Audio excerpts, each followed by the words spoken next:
Estamos de volta com o programa Momento de Decisão e hoje você está conhecendo a história do Grupo Orguel. Há alguns anos os sócios começaram a profissionalização dos negócios e isso preparou o grupo para as mudanças de mercado e para uma atuação mais competitiva. Nesses 42 anos de mercado, cada resultado foi conquistado com muito trabalho. Estão conosco Fábio e Francisco Guerra Lages, fundadores do Grupo Orguel. Francisco e Fábio, qual foi então o grande momento de decisão do Grupo Orguel? Olha, eu considero que um grande momento de decisão foi aquele em que nós assumimos a obra do Maleta. Por ser uma obra imensa, para uma empresa muito pequena, com recursos muito limitados e com uma experiência ainda muito pequena.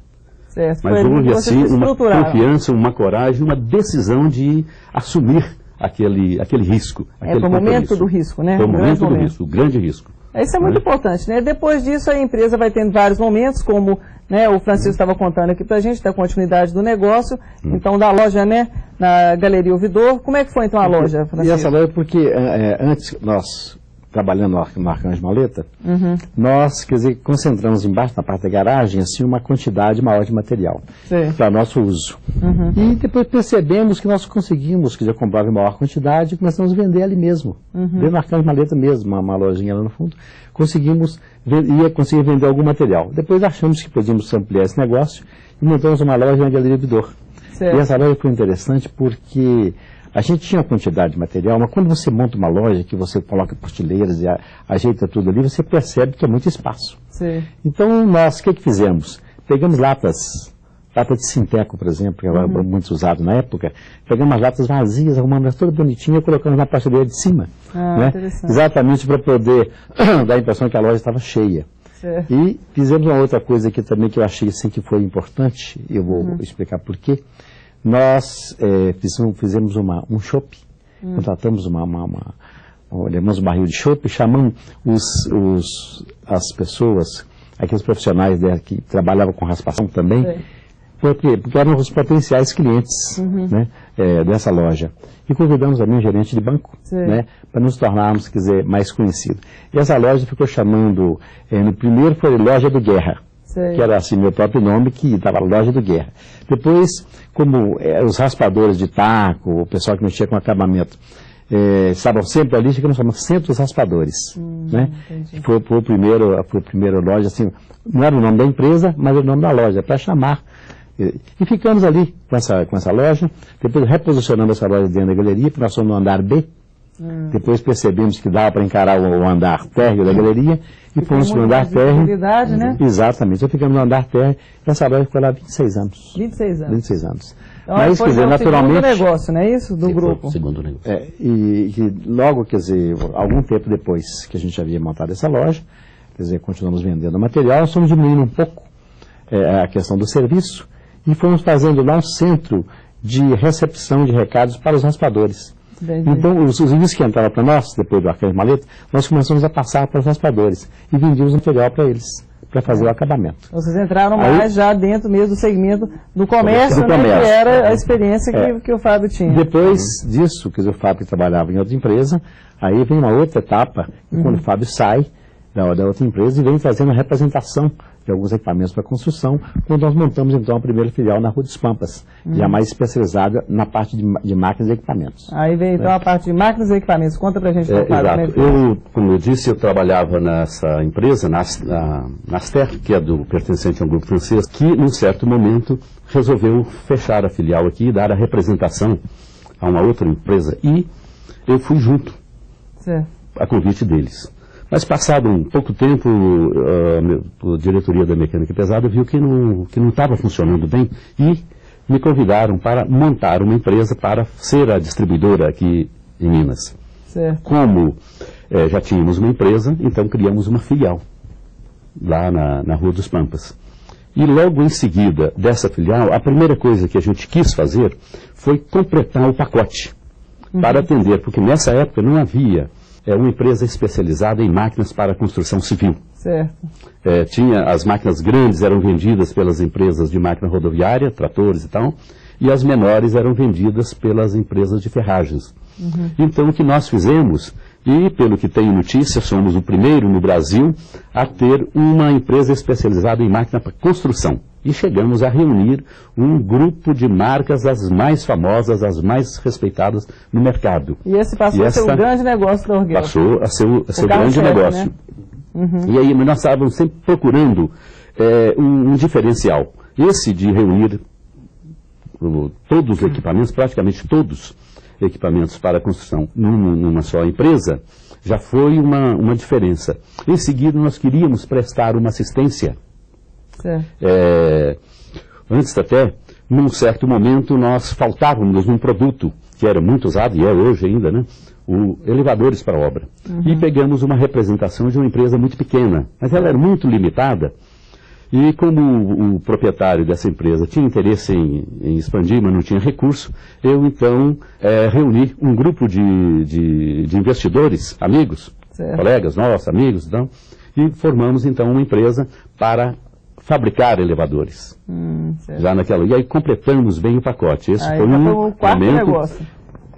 Porque vocês exatamente, o primeiro é esse, agora já fabricava em seguida, nós elevadores. queríamos ter um diferencial no atendimento, na assistência técnica. Nós temos, né, a nossa convicção é de que nós temos que atender bem o cliente. Mas não é aquele chavão, o cliente é mais importante, não é isso, é atender mesmo. Por exemplo, a máquina está uma obra, dá algum problema, vocês vão lá, dão fazer com que o produto que a gente venda atenda a necessidade de fato do cliente da melhor maneira, com o melhor desempenho. Aí nós reunimos uma certa quantidade de máquinas para emprestar aos clientes enquanto as deles eram consertadas. Entendi.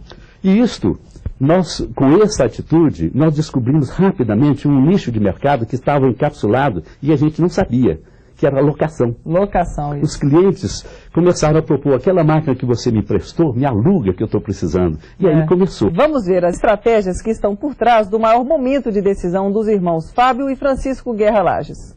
O maior momento de decisão do Grupo Orguel aconteceu no início da empresa na década de 60, quando os irmãos Fábio e Francisco Guerra Lages decidiram assumir uma obra, sem sequer terem montado a estrutura da empresa que acabava de ser aberta. Audaciosos, ofereceram serviços de limpeza e acabamento ao construtor de um dos maiores complexos residenciais e comerciais já construídos em Minas. O empresário aceitou a oferta e os irmãos Guerra Lages, mesmo com pouquíssima experiência no assunto, iniciaram um processo rápido de recrutamento de profissionais para assumir o trabalho. Iniciantes no mercado mineiro, Fábio e Francisco Guerra Lages correram o risco de ter o nome manchado para sempre, caso não cumprissem o contrato, e ainda perderiam os investimentos já realizados se a empresa falisse. Determinados a construir um negócio e serem bem-sucedidos, os irmãos e sócios trabalharam duro para conseguir vencer os desafios e hoje controlam um dos maiores grupos empresariais mineiros, com 8 empresas e um faturamento anual de cerca de 70 milhões de reais.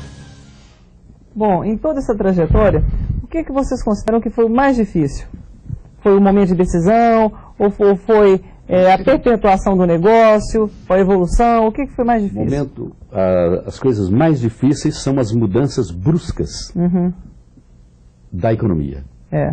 Que fazem mudanças de uma hora para outra, com consequências seríssimas, que mudam completamente as referências e os números que foram considerados para se desenvolver um plano de negócio, e isso, de uma hora para outra, há que se mudar tudo e se adaptar de novo. Nós temos um dos grandes, considero um dos momentos mais graves que nós passamos, foi quando o Collor foi eleito. Logo em seguida da eleição... Foi um momento difícil para todos os empresários, foi muito difícil. Com toda aquela fala do Collor, criou no país uma confiança, aquela expectativa. E a partir do mês de janeiro, os negócios começaram a crescer. A crescer numa proporção extraordinária. E o que nós fizemos? Começamos a nos preparar para o mês seguinte. Janeiro vendeu melhor, fevereiro vendeu melhor. Quando foi março, nós temos que então...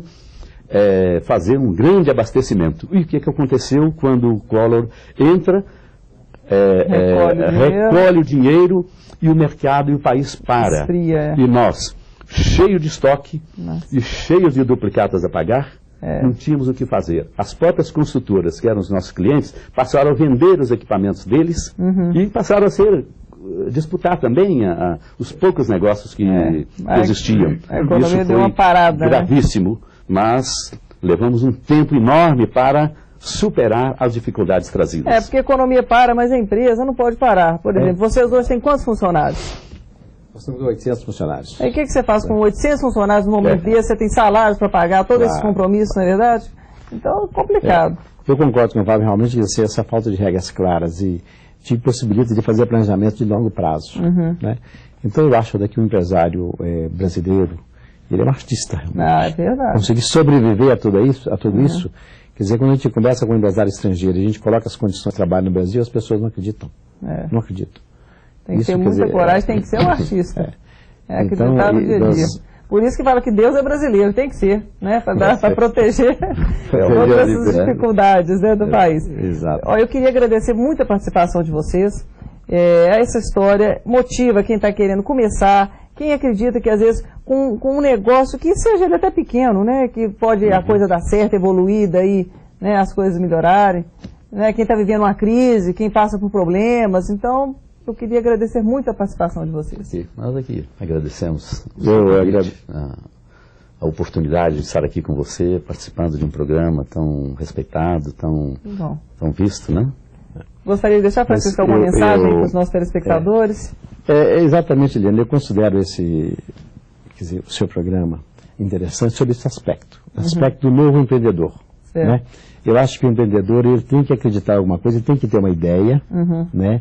E transformar essa ideia numa realidade. E isso aí, quer dizer, ele tem que ter um pouco de coragem, né? Ele tem que aceitar o desafio e correr um pouco de risco mesmo.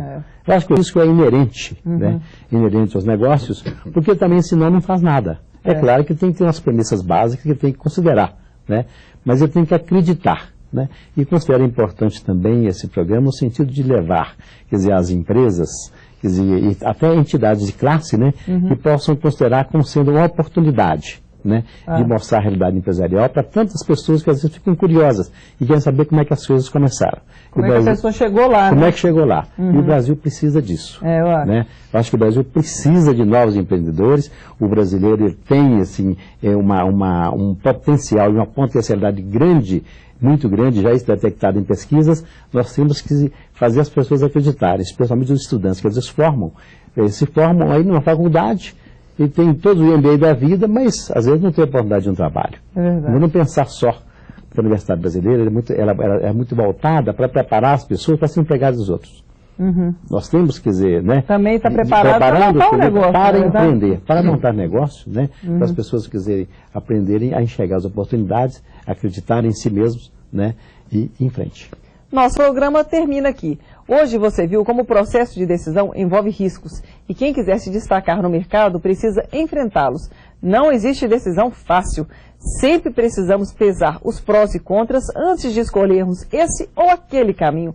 Por isso, pense bem e boa sorte. Se você quiser rever informações sobre entrevistas anteriores, acesse nosso site momentodedecisão.com.br. Muito obrigada pela audiência e até o próximo Momento de Decisão.